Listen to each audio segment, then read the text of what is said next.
Having reflected for quite a while on what is a good structure to approaching these conversations, and both reflecting on my own practice and watching a lot of simulation work and listening to feedback, a good structure can very much help you guide through these conversations.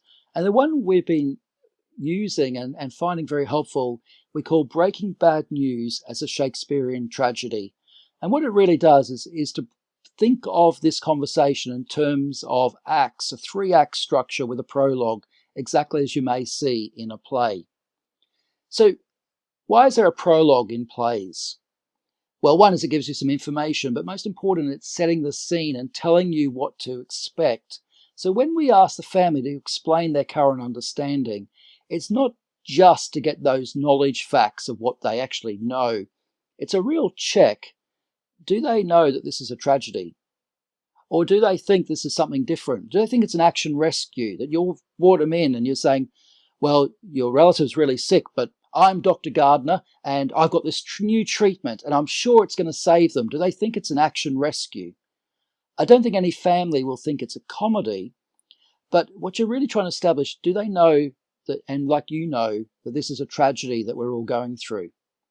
It's also an opportunity to consider giving a warning shot. Then in the Act 1, what you do is you take the information the family first gave you and you try to retell the story, and you take care to highlight the facts that, from their story, that make this a tragedy, that explain why it's a tragedy. And you're building off all the time what the family have told you. And what you're building towards in Act 2 is what we call the telegraph reveal, when you will say something like, we think they've died, or we think we can't save them, that they are going to die. And it's going to be a shock to the family. But if you've sort of laid the scene and moved your way up until that sort of telegraphed reveal, it shouldn't come as a surprise. And at that moment, then you've got to be ready to give explanation and provide answer any questions there may be. So what happens, though, in a normal play when some great climactic thing, some great reveal has happened at the end of Act 2? Well, the normal thing that happens is there's an interval. And what that allows is a chance for the emotions to sort of come down a bit, for the information to be digested and ruminated over, and to really sort of the understanding to really come. And just like in a play, most families, they need that break. And we've been told many times before that once you hear that devastating news, they can barely remember what comes next. And actually, it's useful to try to guide the family, to gently take them by the hand. They've never done this before, but we have. And most families are willing to be taken by the hand and guided through this process and are okay with taking a break.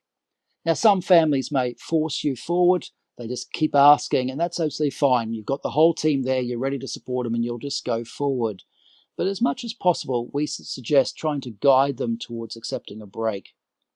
And then it's in Act 3 that you come back and you start to discuss the end-of-life care. And that'll include things like spiritual support and handprints and visitation and who's going to come. But it can also obviously incorporate donation as part and parcel of an end-of-life choice. And that's where donation belongs. It's just one of many end-of-life choices for the family that we're trying to get right for them. So I want to show you some video footage that takes us through that 3-act structure. So in this conversation, we're thinking about an imaginary patient called Margaret. And you'll see that we have the bedside nurse, and then we have Margaret's sister, Margaret's husband, and then the Dr. Chris and the specialist requester, Amy. So we'll just see how a prologue works. This is Amy. Amy is one of our specialist nurses, and she helps look after people part of the team. Right, hello. Because we've not met before, it'd be very helpful for me if you could explain maybe what you understand about what's happening to Margaret at the moment. It all started a week or so ago, I suppose. You've been having these headaches on and off, and then yesterday she collapsed while she was hanging out the washing, and then we heard this scream, and then I went outside and I tried to put her in the recovery position. while we were waiting for the ambulance to come, and it was just, well, it's all just a blur, really. I mean, one of the other doctors, he had said that she'd had a bleed into her brain, and that she was really sick, and he couldn't operate. It's just a nightmare.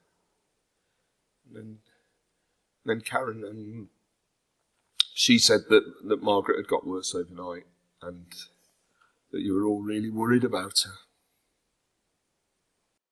So you'll see there that although the team never gave a warning shot, there probably was really no need to do that. All the non-verbals, the nodding, the silence, the agreement was really reinforcing that the family was exactly right, that this is a tragedy. And that's very clear. No one sort of said, oh, no, I don't know why you're worried. Margaret's going to be fine. So it was very clear the warning shot was being given at that moment. So let's roll on and let's look at Act 1. And we'll see in Act 1, you'll see Chris retell the story, and he'll highlight and build off what the family has told him. Well, it sounds like you've got a very good understanding of what's happened to Margaret. It might help if I just explain again what's happened to her since she came into hospital. So, as you know, when she collapsed at home, the ambulance was called and she came to us. And I wanted to tell you, I think you did all the right things to help her at that point. And, you did absolutely everything you could.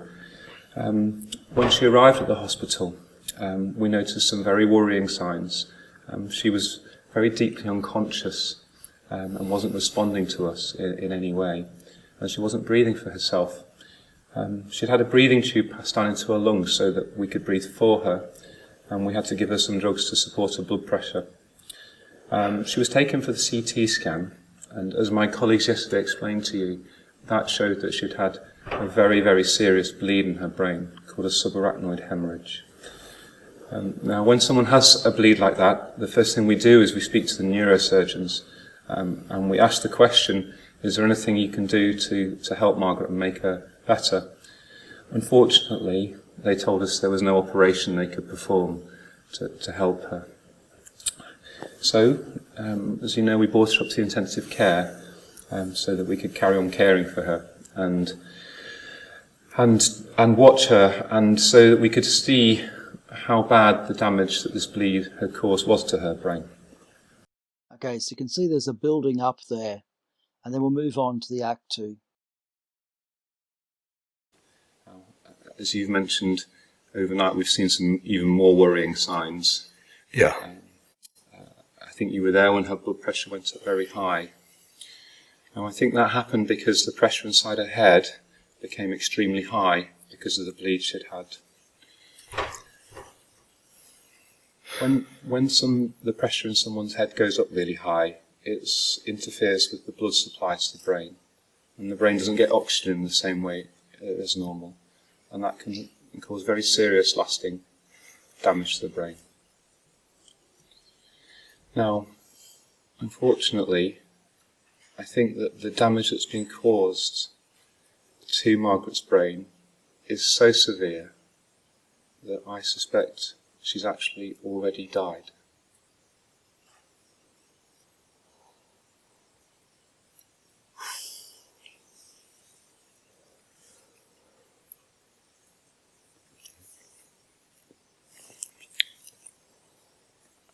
Mm-hmm. When do you think she died? Well, Michael, I think that she probably died last night when you were with her, when we saw her blood pressure go shooting up. I think that's probably when it happened. You can just see that really powerful silence that Chris left after he said died, and you could use the same if you think, isn't going to survive, is going to die.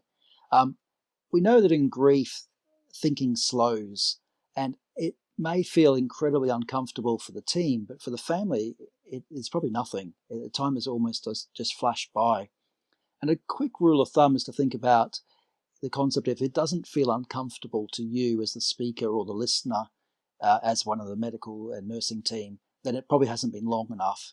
Or else you can also see that Chris used another rule of thumb, which was, let the family break the silence once you say something as dramatic as that.